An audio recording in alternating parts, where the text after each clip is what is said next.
Hey guys, welcome back to the channel. आज हम लोग बिल्कुल फ़िज़िक्स के एक नए टॉपिक के बारे में पढ़ेंगे जिसका नाम है काइनेटिक थ्योरी ऑफ गैस। और यहीं से हमारी थर्मोडायनेमिक्स की भी स्टार्टिंग होगी। तो आइए देखते हैं कि काइनेटिक थ्योरी ऑफ गैस क्या होती है और इसके अंदर क्या क्या एजम्पशंस हम लोग इस थ्योरी में लेते हैं किसी भी आइडियल गैस के लिए। तो सबसे पहले हमें ये पता है कि किसी भी गैस के लिए टेम्परेचर, वॉल्यूम और प्रेशर जो होता है वो एक इक्वेशन को फॉलो करता है जिसे क्या बोलते हैं, ideal gas equation, PV equal to nRT। जहाँ पे P जो है वो प्रेशर है, V वॉल्यूम को शो करता है, T जो है वो टेम्परेचर है, N जो है वो number of moles in gas है, यानी कि कितने मोल्स हैं उस गैस के अंदर प्रेजेंट, और R जो है वो कांस्टेंट है जिसकी वैल्यू होती है 8.314 जूल पर केल्विन पर मोल। तो इसको गैस कांस्टेंट भी बोला जाता है R को, या आप कांस्टेंट बोलना चाहे तो कांस्टेंट कह सकते हैं। तो काइनेटिक थ्योरी ऑफ गैस में हम लोग आइडियल गैस की इक्वेशंस के बारे में पढ़ेंगे कि इसके अंदर क्या क्या एजम्पशंस हम लोग लेते हैं इस गैस के लिए। तो उसको समझने से पहले आपको आइडियल गैस और रियल गैस क्या होता है उसके बारे में आपको पूरी इन्फॉर्मेशन होनी चाहिए। आइडियल गैस तो सिंपली ये है कि PV इक्वल टू nRT को जो फॉलो करती हो, और जो गैसेस इस इक्वेशन को फॉलो नहीं करती वो रियल गैसेस कहलाती हैं। और आपको इसमें डिफरेंस जानना है तो आप ये कह सकते हैं कि लो डेंसिटी पर जो होती है आपकी, वो क्या होती है, आपकी आइडियल गैस। और अगर हायर डेंसिटी, आप डेंसिटी इंक्रीज़ कर रहे हो, तो जो नॉर्मल गैसेस होती हैं वो, या आइडियल गैस जो होती है वो थोड़ा सा डिफ्रेंशिएट हो जाती है या डेविएट हो जाती है, ठीक है, नॉर्मल गैस से, तो उस चीज़ को रियल गैस बोलते हैं। अच्छा, तो हम लोग सबसे पहले पढ़ेंगे कि एजम्पशंस क्या है काइनेटिक थ्योरी ऑफ गैस के, या ये क्या थ्योरी है, किस चीज़ के बारे में है। तो सबसे पहले टॉपिक लिखते हैं assumptions of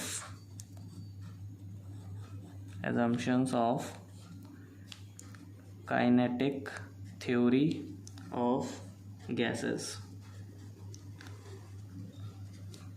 तो मैं लाइन वाइज लाइन आपको लिखवाता चलता हूँ और आपको समझा भी दूंगा कि ये सारे पॉइंट क्या कहते हैं और इनका फिज़िकल मीनिंग भी क्या है। तो सबसे पहला हमारे पास जो पॉइंट है वो है all gases are made of molecules moving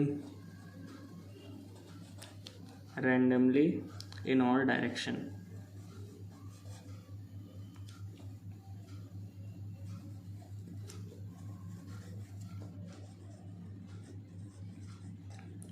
इस लाइन का क्या मतलब है कि कोई भी गैसेस जो हैं वो सबसे पहले तो किससे मिलके बनी होगी, कुछ मॉलिक्यूल्स उस गैस के अंदर प्रेजेंट होंगे, उन मॉलिक्यूल्स का गुच्छा या उन मॉलिक्यूल्स का जो कलेक्शन होगा वो गैसियस फॉर्म में होगा, यानी कि जो मॉलिक्यूल्स होंगे वो थोड़े दूरी पे होंगे, क्योंकि गैस की क्या प्रॉपर्टी होती है, सॉलिड में मॉलिक्यूल्स या एटम्स जो होते हैं वो पास पास होते हैं, और जो लिक्विड होता है उसमें थोड़ी दूरी पे होते हैं, यानी सॉलिड से कम होता है उसमें इंटरेक्शन, और जो है गैसेस में इंटरेक्शन बिल्कुल नहीं होता है ताकि वो फ्रीली मूव कर सके किसी भी डायरेक्शन में। तो all gases are made of molecules moving randomly in all direction. सबसे पहले पॉइंट का तो ये मतलब आपको समझ में आ गया। उसके बाद सेकेंड पॉइंट जो है वो क्या है, सेकेंड पॉइंट कहता है जो मॉलिक्यूल का साइज़ है, यानी कि जो भी आपकी गैस के अंदर मॉलिक्यूल का साइज़ है वो साइज़ स्मॉल होगा। किससे स्मॉल होगा, अगर दो मॉलिक्यूल है उनके बीच में कोई सेपरेशन है, उस सेपरेशन से भी कम होगा उस मॉलिक्यूल, एक मॉलिक्यूल का साइज़ जो उस गैस के अंदर प्रेजेंट है। तो मैं लिख देता हूँ, फिर से इस पॉइंट को दोहरा देता हूँ कि मैंने क्या कहा, अभी लिखने से जल्दी समझ में आ जाएगा। The size of a molecule is much smaller than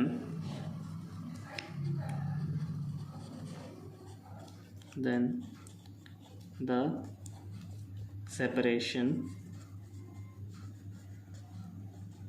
between the molecules। फिर से मैं बता देता हूँ इस पॉइंट को।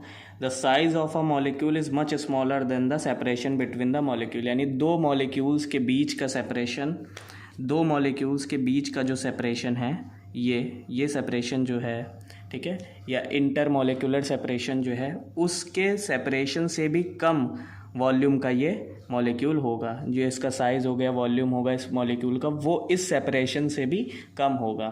ठीक है, सेकेंड लाइन का ये मीनिंग हो गया। इसका जो थर्ड एजम्पशन है वो क्या है, देखिए। थर्ड एजम्पशन कहता है कि ये जो आपका दो मॉलिक्यूल्स हैं वो ना तो एक दूसरे पे कोई भी फोर्स एक्सर्ट करते हैं, यानी कि अप्लाई करते हैं, ना तो वो अट्रैक्टिव होती है ना रिपल्सिव होती है, किसी भी तरीके की फोर्स वो अप्लाई नहीं करते हैं। और ना ही वो जो है वॉल्स से, अगर किसी कंटेनर में वो गैस बंद है, आइडियल गैस, वो कंटेनर पे भी किसी तरीके का फोर्स अप्लाई नहीं करते हैं, फ्रिक्शनलेस मूवमेंट होता है। तो थर्ड पॉइंट हमारा यही है, द मॉलिक्यूल्स exert या apply no force on each other या हम क्या कह सकते हैं, on the walls of container,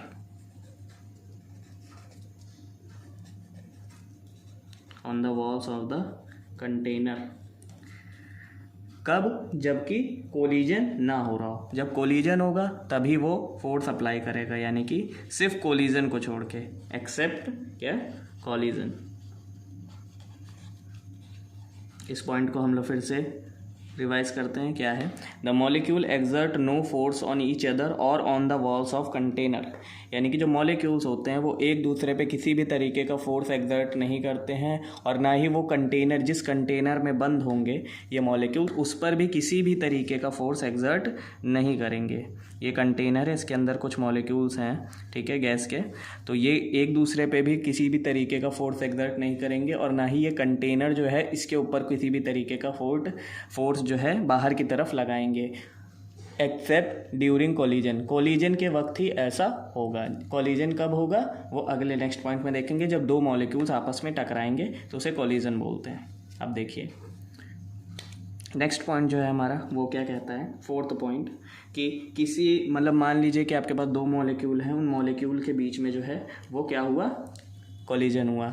तो कोलिजन जो है वो परफेक्टली इलास्टिक होता है। इलास्टिक एंड इलास्टिक कोलिजन क्या होता है आप लोगों को पता होगा, नहीं पता तो मैं बता देता हूँ। इलास्टिक कोलिजन में क्या होता है कि मोमेंटम और एनर्जी जो है कोलिजन से पहले और कोलिजन के बाद जो है कंजर्व रहती है। तो यही है, इसलिए हम लोग लिख लेते हैं। चौथा पॉइंट क्या है, all collisions between two molecules. इसके अंदर एक और मैं ख़ास पॉइंट या आप एक टर्म है बहुत फेमस, रिलैक्सेशन टाइम, वो क्या होता है मैं वो भी बता रहा हूँ अभी आपको। All collision between two molecules और बिटवीन अ मॉलिक्यूल, भाई या तो आप दो मॉलिक्यूल के बीच में कोलिजन हो सकता है, या एक मॉलिक्यूल और इस कंटेनर की दीवार के बीच में कोलिजन होता है। कोलिजन मतलब टकराना, वो चाहे मॉलिक्यूल से टकराए या दीवार से टकराए, बात एक ही है। तो all collision between two molecule और between a molecule and a wall of a container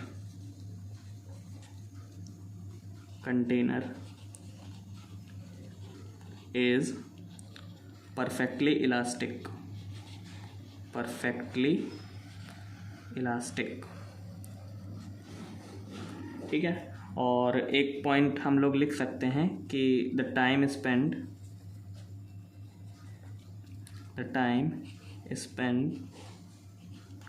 during collision is negligible.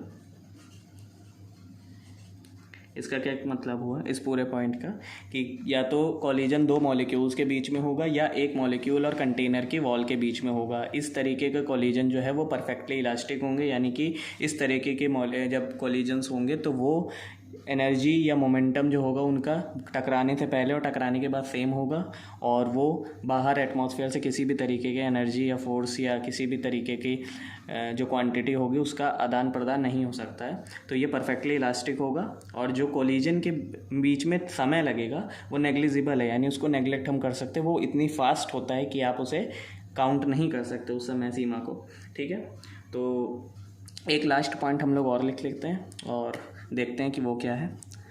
जितने भी आपके ये मॉलिक्यूल्स हैं, इस गैस जिस मॉलिक्यूल से ये गैस बनी है, यानी कि द मॉलिक्यूल्स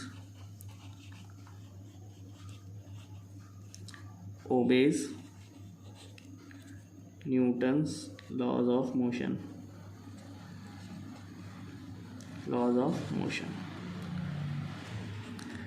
यानी कि जितने भी मॉलिक्यूल्स हैं आपके उस गैस के अंदर, वो सारे के सारे मॉलिक्यूल्स जो हैं वो न्यूटन्स के तीनों लॉज को फॉलो करेंगे। First law, second law, third law. Newton's के लॉ क्या क्या हैं कि अगर कोई वस्तु विरामावस्था में, रेस्ट पोजीशन में या मूविंग पोजीशन में है, तो वो मूविंग पोजीशन में ही रहेगी या रेस्ट की पोजीशन में रहेगी। कब तक? जब तक उसके ऊपर कोई एक्सटर्नल फोर्स ना अप्लाई किया जाए।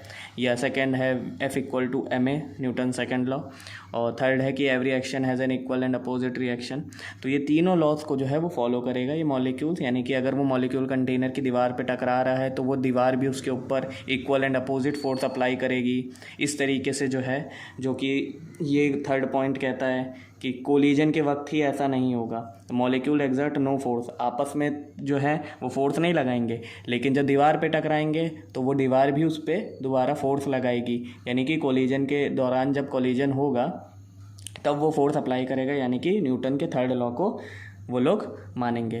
तो इसके आगे की जो वीडियो है हम लोग उसके आगे नेक्स्ट सेक्शन में डिस्कस करेंगे कि इसके आगे जो हम लोग नेक्स्ट पॉइंट पढ़ने वाले हैं कि एजम्पशन ऑफ काइनेटिक एनर्जी या काइनेटिक थ्योरी ऑफ गैसेस जो है हम लोगों ने बिल्कुल सीख लिया है, एक एक पॉइंट हम लोगों ने रट लिया है। अब इसके आगे क्या क्या टॉपिक्स हैं उसको भी इस वीडियो के नेक्स्ट सेक्शन के अंदर हम लोग डिस्कस करेंगे। और आई होप कि आप लोगों को ये वीडियो समझ में आ गई हो पूरी, और अगर आप लोगों को कुछ डाउट है तो कमेंट सेक्शन में पूछ लीजिएगा कि इस थ्योरी में क्या डाउट रह गया है। और एक मैंने बोला था कि आप लोगों को कुछ बताना है, तो अगर मान लीजिए कि ये दो मॉलिक्यूल्स हैं, ठीक है, इन दो मॉलिक्यूल्स का, यानी कि ये पहले इससे टकराया और फिर ये इससे टकराया, ठीक है, यानी कि इसके ऊपर दो कोलिजन हुए, तो इन दो कोलिजन के बीच में कुछ समय लगता है, उस समय को टाउ से रिप्रेजेंट करते हैं और उस समय को बोलते हैं रिलैक्सेशन टाइम। ठीक है, ये आगे चल के यूज़ होगा, मैंने अभी बता दिया आपको, ताकि वहाँ पे भी मैं समझा दूंगा नेक्स्ट जब आएगा। रिलैक्सेशन टाइम क्या होता है कि सक्सेसिव कोलिजन जो होते हैं दो, उनके बीच में लगने वाला टाइम जो होता है उसको रिलैक्सेशन टाइम बोलते हैं, दो सक्सेसिव कोलिजन के बीच में। तो इसके आगे की बात करेंगे नेक्स्ट वीडियो के अंदर या नेक्स्ट सेक्शन के अंदर। Thank you. इससे पहले के सेक्शन में हमने देखा था कि काइनेटिक थ्योरी ऑफ गैसेस क्या होती है और उसके एजम्पशंस क्या क्या हैं। इस सेक्शन में हम लोग देखेंगे कि कैलोरीमेट्री क्या होती है, और यहाँ पे हीट का टर्म हम लोग यूज़ करते हैं, तो सबसे पहले समझेंगे कि हीट क्या होती है, उसके बाद प्रिंसिपल ऑफ कैलोरीमेट्री पे हम लोग स्विच करेंगे। तो सबसे पहले हीट के बारे में हम लोग लिखते हैं। हीट क्या होता है? हीट कुछ नहीं है, एक फॉर्म है एनर्जी का। जब आप टेम्परेचर को चेंज करते हो या जहाँ पे एनर्जी चेंज की बात आती है या टेम्परेचर चेंज की बात आती है, तब आप टर्म यूज़ करते हो हीट। ठीक है, अगर मान लीजिए दो बॉडी सराउंडिंग में है, ठीक है, और डिफरेंट टेम्परेचर है दोनों बॉडी का, टेम्परेचर डिफरेंस होने का मतलब कि एक कोल्ड बॉडी एक हॉट बॉडी है, और दोनों को कांटेक्ट में लाया जाए तो धीरे धीरे इक्विलिब्रियम की पोजीशन में आ जाएंगी। यानी क्या होगा कि जो हॉट बॉडी होगी वो धीरे धीरे अपना टेम्परेचर जो है वो गिराएगी और उसका टेम्परेचर कहाँ पर चला जाएगा? कोल्ड बॉडी के अंदर। हॉट बॉडी जो है वो कोल्ड बॉडी में कन्वर्ट हो जाएगी और दोनों इक्विलिब्रियम की पोजीशन में आ जाएंगे। यानी कि वहाँ पे हीट ट्रांसफ़र हुआ है, यानी कि एनर्जी ट्रांसफ़र हुई है, इसलिए हीट को एनर्जी का भी एक फॉर्म कहा जाता है। ठीक है, तो हम लोग इसको लिख लेते हैं, उसके बाद प्रिंसिपल ऑफ कैलोरीमेट्री देखेंगे। ठीक है, तो सबसे पहले आप लिखिए the energy being transferred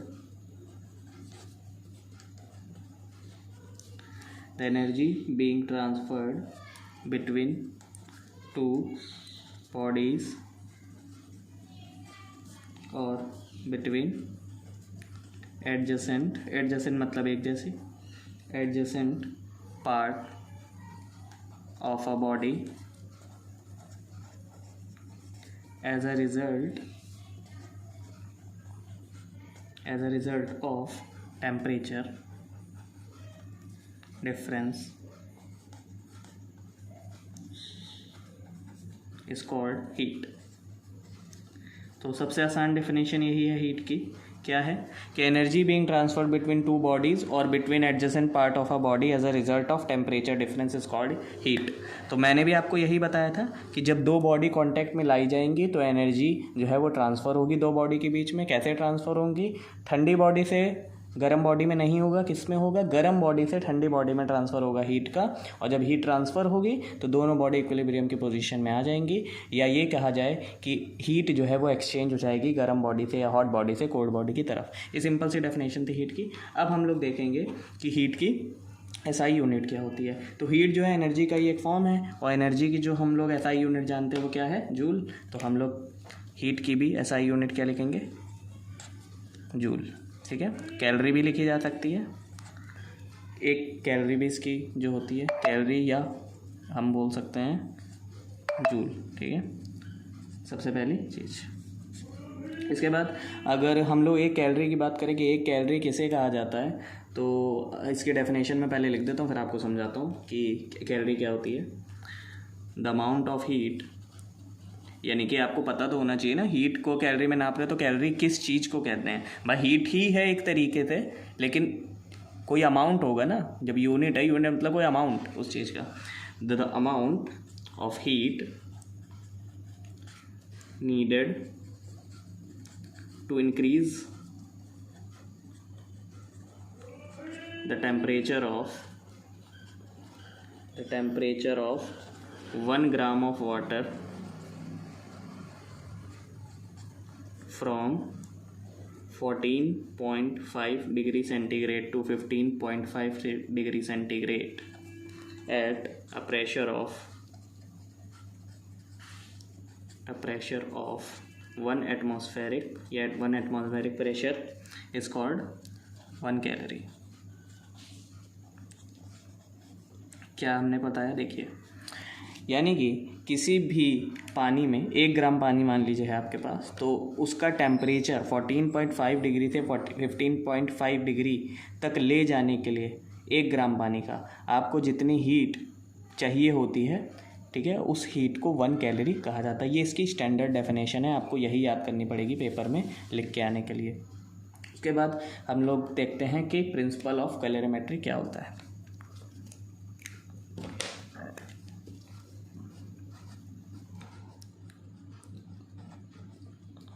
principle of calorimetry, Hindi में कैलोरीमिति बोलते हैं।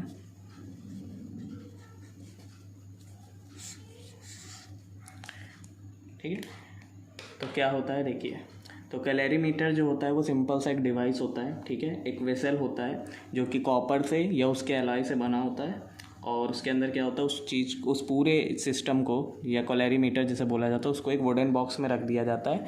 और उस वुडन बॉक्स में इसलिए रखा जाता है ताकि सराउंडिंग से उसके बीच में थर्मल या हीट का ट्रांसफ़र ना हो सके, यानी कि वो पूरी तरीके से आइसोलेट हो जाए।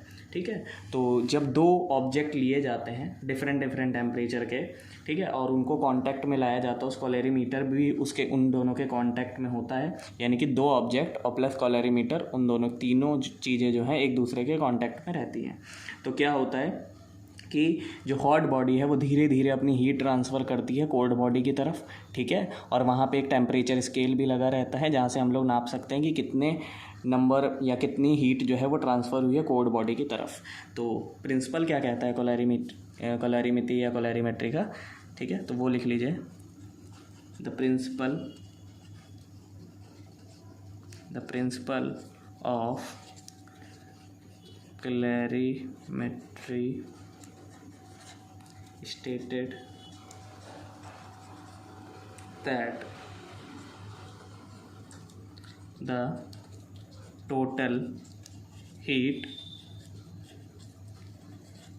given by या releasing by given by hot object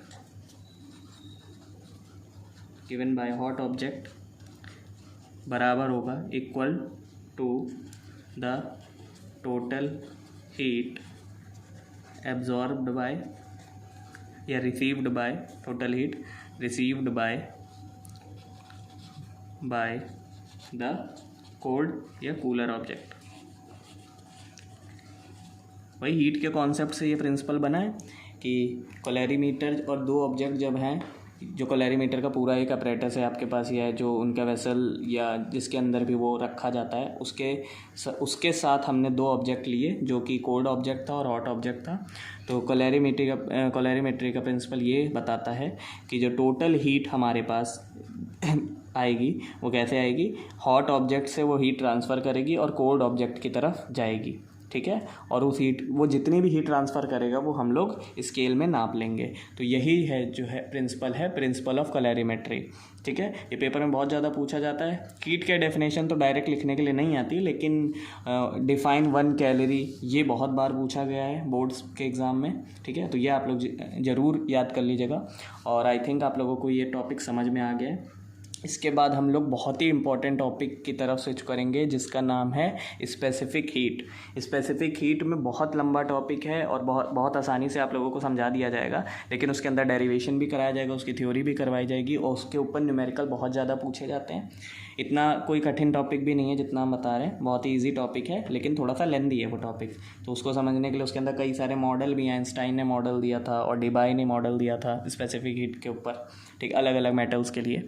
तो हम लोग उस चीज़ की स्टडी करेंगे। आई होप कि आपको आज का लेक्चर पूरा समझ में आ गया हो, हीट क्या होती है, प्रिंसिपल ऑफ कैलोरीमेट्री, और इससे पहले जो काइनेटिक थ्योरी के एजम्पशंस थे हम लोगों के पास काइनेटिक थ्योरी गैस के लिए, ठीक है। तो अगर आप लोगों को कोई चीज़ इसमें ना समझ में आई हो तो कमेंट बॉक्स में पूछ लीजिए। तब तक के लिए थैंक यू, मिलते हैं नेक्स्ट वीडियो के अंदर।